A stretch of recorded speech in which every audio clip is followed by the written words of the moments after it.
This is my 1993 FD RX7, and today we're finally upgrading the fuel system with the Radium Engineering drop-in surge tank. If you've ever dealt with fuel starvation, especially in hard corners or under boost, you know exactly why this upgrade matters. In this video, I'll walk you through the full install, show you what's involved, and hopefully save you a few headaches along the way. Let's get into it. What up, Boob Tube? My name's Colin. If you're new here, this is my 1993 FD RX7, and if you know rotaries, they are notorious for consuming a ton of fuel, and that is the issue that I am encountering.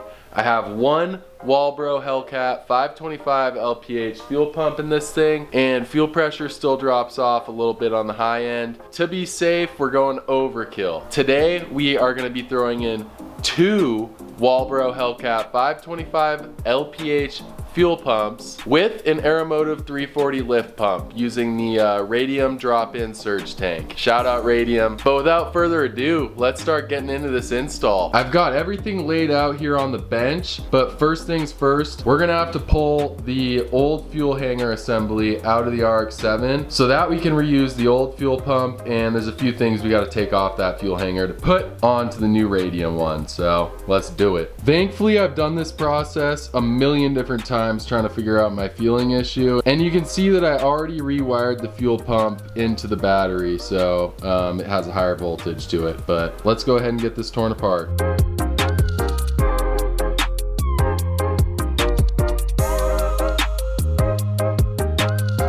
All right, y'all, we're like 2 seconds into this install and I already have a casualty.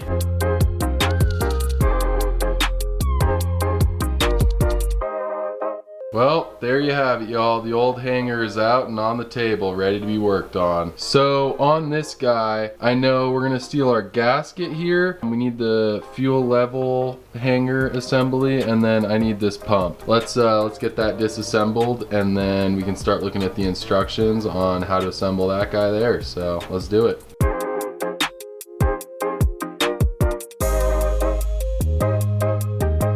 It appears as though that screw is stripped, so wish me luck. All right, so I was able to get the fuel level hanger disassembled. Whoop, there goes a bolt, I don't know.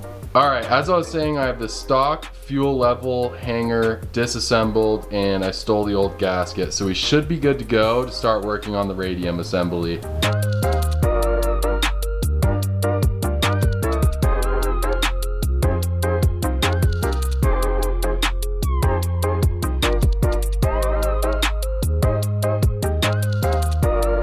Alright y'all, if there's one part to be aware of during this install, it is fitting the fuel hose over the barb on the fuel pump. I just got both of them done. Got the other one right there.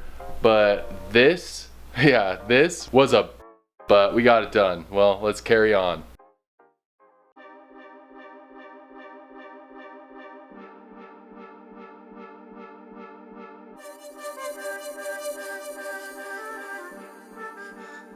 All right, check it out, y'all. Both fuel pumps are in, and the hardest part was actually getting these hoses connected to the fuel pump and then to the barb, both barbs. Barb on the fuel pump and barb up there suck. So if you're doing this, just be prepared to take your time with that, and don't rush it. So there you go. All right, y'all. So I got the fuel pumps back in the, I don't even know what you want to call it, like collector. So I just had to comment real quick on how impressive this system is. Everything fits perfectly just how it should, making this a million times easier. All right, so now it is time to assemble what Radium calls the canister. I am gonna get this put back together. Let's do it.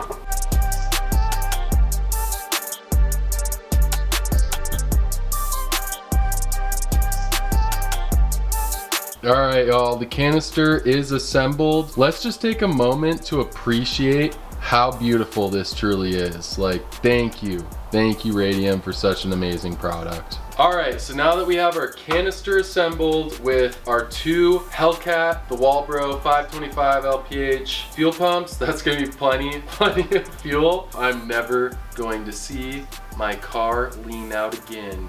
Yeah, so now that we got this assembled, we gotta get lift pump going. Let's do it.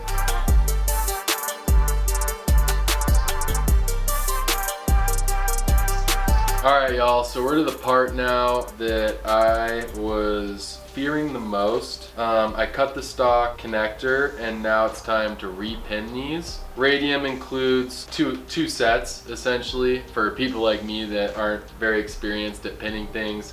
So if I mess up, I get 2 tries. So let's get it done.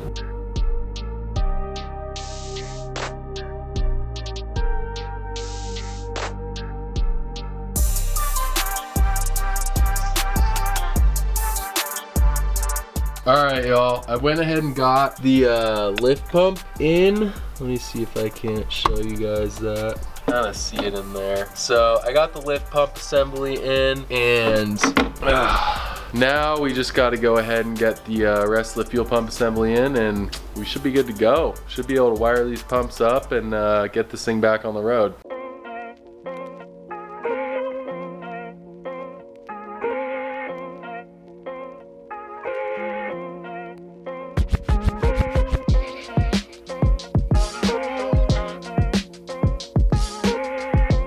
Holy sh**, boys, we did it.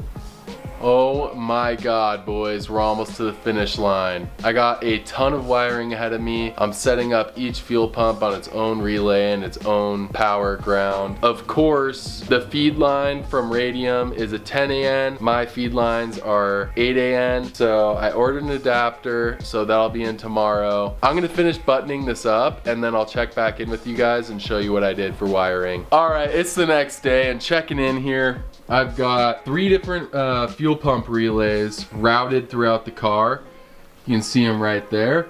And I'm thinking the best spot to mount them is gonna be in here. All 3 of them just in a line. So I've got my power and ground running over there, and that is fed through into the bin, ready to connect to the battery. And then I have my orange wires there are power to the actual fuel pump, and then the brown ones there are the trigger. I just got to figure out now how I'm going to ground everything. So there you go, it's coming along. Time to connect some shit and hopefully it doesn't blow up in my face. I actually think I'm gonna start with all the stock wiring there and get it all connected to the top of the Radium unit for all the fuel level stuff. So let's get going on that. All right, y'all, I just finished up wiring in the fuel pumps and I'll give you a look as to kind of what I did. So I have my Walbro Hellcat fuel pumps wired on their own over to the battery, and I tucked the relays up into this corner.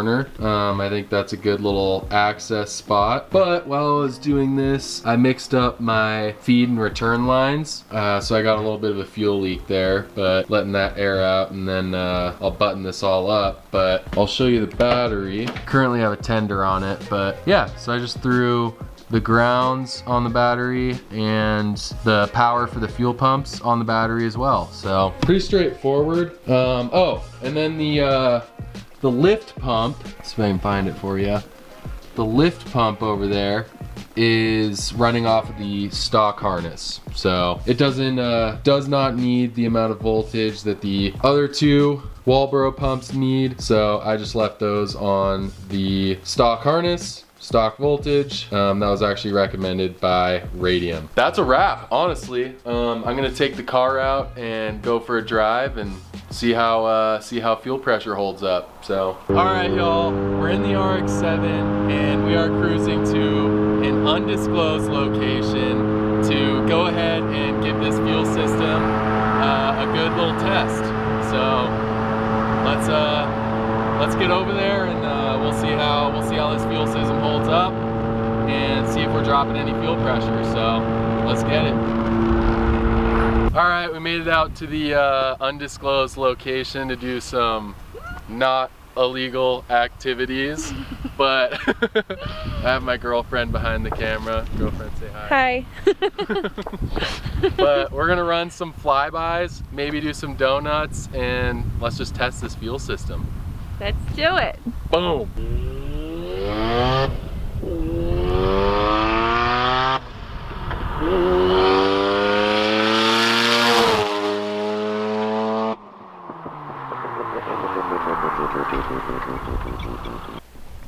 All right, we made it back from the undisclosed location. Fuel systems, double thumbs up.